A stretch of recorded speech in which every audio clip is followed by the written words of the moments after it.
Headline sponsored by Butiko Kullu shawl. Butiko Kullu शॉलों की दुनिया में अपनी अलग पहचान बनाने वाली एक सफल बुनकर सहकारी सभा। मुख्यमंत्री जयराम ठाकुर ने कोरोना योद्धाओं को सभी सुरक्षात्मक उपकरण प्रदान करने के उपायुक्त, पुलिस अधीक्षकों और मुख्य चिकित्सा अधिकारियों को दिए निर्देश। देश के विभिन्न भागों में फंसे लगभग 1 लाख से अधिक हिमाचली राज्य पहुंचे। प्रदेश कांग्रेस अध्यक्ष ने प्रदेश सरकार पर बोला सियासी हमला, कहा आपदा काल में सरकार के नाक के नीचे हो रहे बड़े बड़े घोटाले, हाल ही में हुए सैनिटाइजर घोटाले और अब पीपीए किट घोटाला।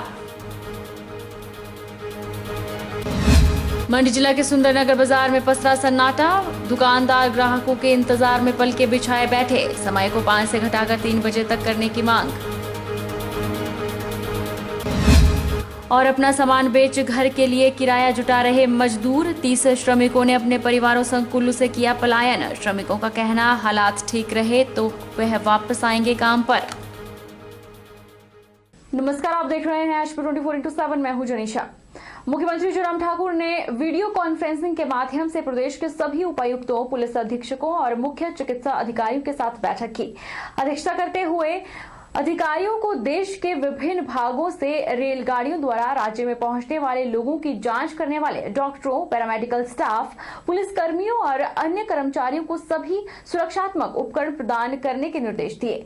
मुख्यमंत्री ने कहा कि क्वारंटीन केंद्रों में और अधिक सुविधाएं प्रदान की जाएं ताकि लोगों को किसी भी असुविधा का सामना न करना पड़े। हमने आज सभी डिप्टी कमिश्नर्स और सभी एसपी के साथ वीडियो कॉन्फ्रेंस के साथ विस्तार से चर्चा की है, बातचीत की है तैयारियों के सिलसिले में। और उसके साथ साथ में हमने ये भी आदेश दिए हैं कि जितने भी लोग हिमाचल प्रदेश में दूसरे प्रदेशों से आ रहे हैं, उनको जब स्टेशन पर रिसीव किया जाता है तो पूरी सावधानियों के साथ वो काम किया जाए।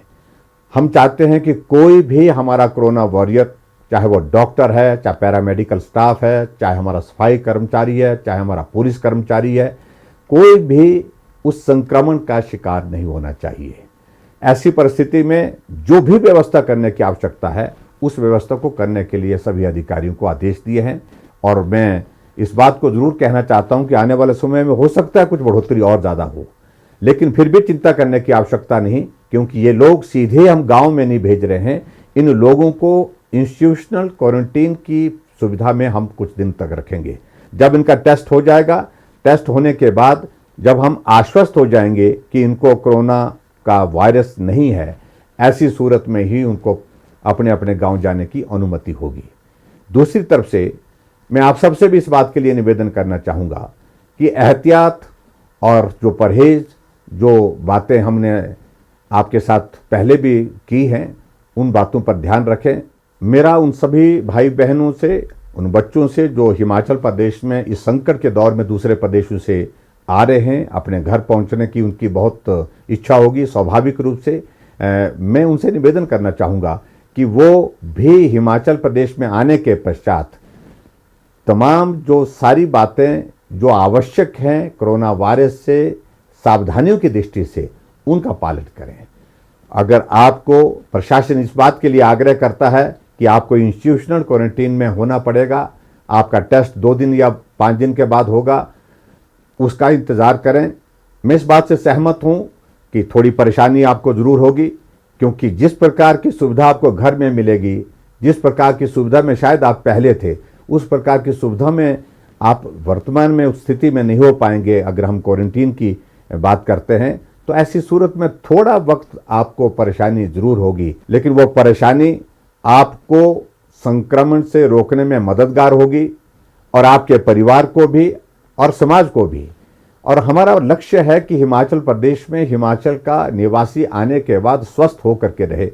ऐसी परिस्थिति में मेरा विनम्र निवेदन फिर से आप सबसे है कि आप आए हैं हिमाचल प्रदेश, आपको ऐसे संकट के दौर में हिमाचल प्रदेश सरकार की ओर से लाने के लिए जो प्रयत्न किया है, उस प्रयत्न को ध्यान में रखते हुए हिमाचल प्रदेश के लोगों के लिए भी आप सहयोग दें ताकि कोरोना वायरस को हम रोक सकें। हिमाचल प्रदेश शिक्षा मंत्री सुरेश भारद्वाज ने आज गुरुद्वारा सिंह साहिब में शिमला नगर निगम के दिन रात काम करने वाले नगर निगम की जल शाखा के कीमैन को उत्कृष्ट कार्य करने के लिए सम्मानित किया। ये कर्मी कोरोना महामारी के दौरान भी अपनी जिंदगी को दांव पर लगाकर शहरवासियों को पानी उपलब्ध करवा रहे हैं।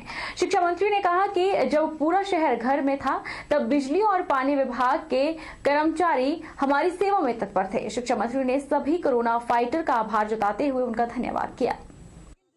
भारतवर्ष के ऐसे जो हैं वो नौजवान हैं, ऐसे कर्मचारी हैं, ऐसे धार्मिक संस्थाओं से जुड़े हुए लोग हैं, सामाजिक कार्यकर्ता हैं, जिन्होंने लॉकडाउन के पहले दिन से 25 मार्च से ही लगातार जो है वो इस स्थिति पर नजर रखते हुए काम किया है।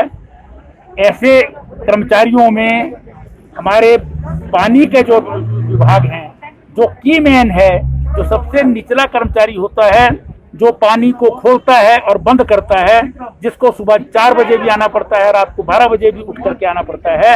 जब सारा शहर, सारा हिंदुस्तान सोया हुआ होता है, तब वो काम कर रहा होता है। तो उनका सम्मान करते हुए हम बहुत गौरव का अनुभव कर रहे हैं। हिमाचल प्रदेश कांग्रेस पार्टी ने सरकार पर सियासी हमला बोला है। कांग्रेस ने कहा कि आपदा काल में सिसकती मानवता के साथ सरकार की नाक के नीचे से बड़े बड़े घोटाले हो रहे हैं। हाल ही में सैनिटाइजर घोटाले, पीपीई किट घोटाला और अब स्वास्थ्य विभाग के निदेशक का लेन देन के मामले में गिरफ्तार होना सरकार की प्रतिष्ठा पर बड़ा सवाल है।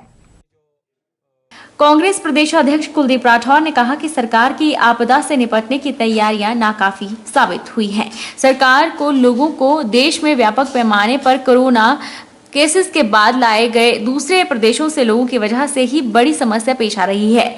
लोगों को बाहर से लाकर होम क्वारंटाइन में रखने का फैसला भी गलत है, जबकि कांग्रेस शुरू से ही बाहरी प्रदेशों से लाए जा रहे लोगों को संस्थागत क्वारंटाइन में रखे जाने की मांग कर रही थी, लेकिन सरकार ने सुझाव को अनसुना कर दिया। जबकि लोगों के आरोप हैं कि सरकार ने जो क्वारंटाइन सेंटर बनाए हैं उनकी स्थिति बेहद खराब है और शौचालय बेहद बदतर स्थिति में है।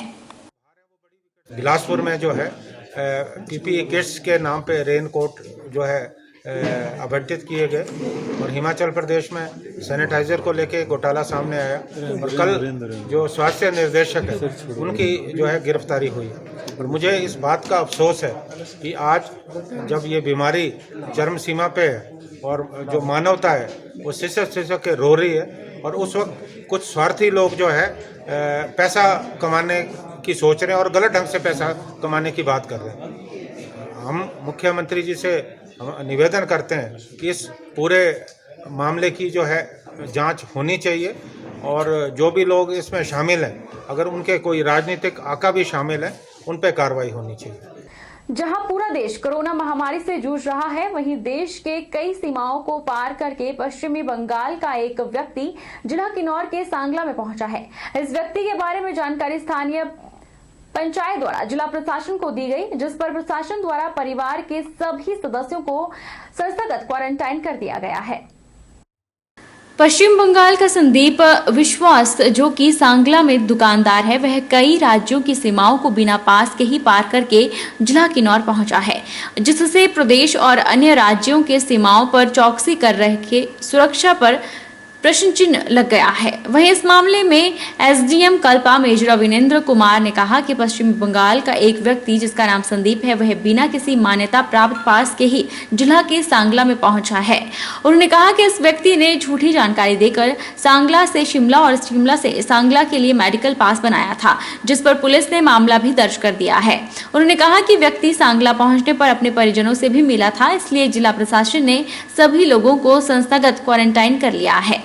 जहाँ तक सांगला उसका आने का सवाल है, तो उसने प्राइमरी फेसी ऐसा लग रहा है कि झूठी इन्फॉर्मेशन दी है। मेडिकल इमरजेंसी के ऊपर उसने ई पास के लिए अप्लाई किया था शिमला से सांगला के लिए, जो कि जब उसे ई पास दे दिया गया तो उसके उपरांत वो जो है शिमला से जर्नी करता हुआ सांगला तक पहुंचा। लेकिन जहाँ तक उसका वेस्ट बंगाल से शिमला तक पहुंचने का सवाल है, तो उसकी डिटेल्ड इंक्वायरी की गई तो वो वाराणसी और नारायणगढ़, ऊना, ये सारे बैरियर्स जो हैं इनको क्रॉस करता हुआ यहाँ पर पहुंचा है और उसके खिलाफ जो है हमारे पुलिस विभाग ने झूठी इन्फॉर्मेशन देने के लिए और ये जो क्वारंटाइन नियम है इनका उल्लंघन करने के लिए उसके खिलाफ FIR दर्ज कर ली गई है और पुलिस विभाग इसके ऊपर आगामी कार्रवाई कर रहा है। जिला किन्नौर प्रशासन भी कोरोना वायरस को रोकने के लिए मुस्तैदी से अहम कदम उठा रहा है। जिला किन्नौर में अभी तक कोरोना का एक भी मामला सामने नहीं आया है। जिला प्रशासन किन्नौर द्वारा रेड जोन से आने वाले सभी लोगों को संस्थागत क्वारंटाइन किया जा रहा है। विभिन्न संस्थानों पर क्वारंटाइन सेंटर को सैनिटाइज भी किया जा रहा है।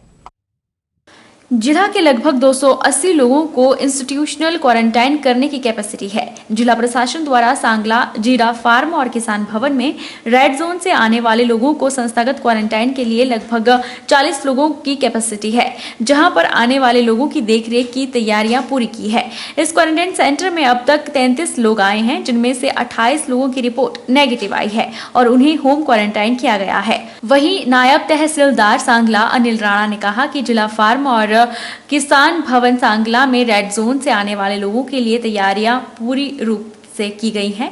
वह इन सभी लोगों का ध्यान रखते हुए जिला प्रशासन द्वारा उनके खाने, रहने और उनकी सुविधा के लिए हर चीज मुहैया करवाई गई है। कूपा जीरा फार्म में और किसान भवन कूपा में खोला गया है। यहाँ पे आफ्टर कंसल्टेशन SDM कल्पा और SDM निचार रेड जोन से और ऑरेंज जोन से जो बाहर से लोग आ रहे हैं, कोई भोपाल से है, कोई मुंबई से है, कोई महाराष्ट्र से है, कोई दिल्ली से है, वो यहाँ पे कंसल्टेशन के बाद हमारी तरफ जीरा फार्म में क्वारंटाइन इंस्टीट्यूशन क्वारंटाइन के लिए भेजा जा रहे हैं। अभी तक यहाँ पे हमारे पास 33 लोग आ चुके हैं, जिसमें से 33 में से 28 जो पर्सन है उनको यहाँ से हमने इंस्टीट्यूशनल क्वारंटाइन का आफ्टर सैंपल लेने के बाद जो सभी के नेगेटिव पाए गए हैं, 28 लोगों को हमने यहाँ से वापस अपने घर के लिए फर्दर क्वारंटाइन के लिए, होम क्वारंटाइन के लिए भेज दिया है। जबकि 4 जो लोग हैं वो हमारे पास अभी यहाँ पे स्टैंड बाय हैं। वक्त तो चला है छोटे से ब्रेक का। ब्रेक के उस पार फौरन लौटेंगे।